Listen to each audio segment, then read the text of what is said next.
അൽഹംദുലില്ലാ.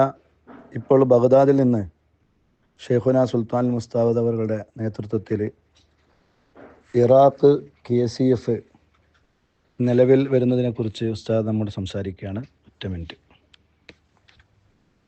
അത് സംസാരിക്കാറുമില്ല. അവിടെ കുറേ കുട്ടികൾ നമ്മൾ മംഗലാപുരത്തുകാർ എല്ലാം ഇവിടെ ഉണ്ട്. അവരെല്ലാം യോജിപ്പിൽ ഒരു നേതൃത്വത്തിൻ്റെ കീഴിലൂടെ ജോലി ചെയ്തുകൊണ്ടിരിക്കുകയാണ്. അതുകൊണ്ട് അവർക്ക് നാട്ടിലെ നിർദ്ദേശങ്ങളും സംഘടനാ വിവരങ്ങളൊക്കെ എത്തിച്ചു കൊടുക്കാൻ വേണ്ടിയും ഇവിടുന്ന് അങ്ങോട്ട് പാവപ്പെട്ടവരെ ആവശ്യമാകുമ്പോൾ സഹായിക്കാൻ വേണ്ടിയും ഒരു റാബിത്ത വേണമല്ലോ.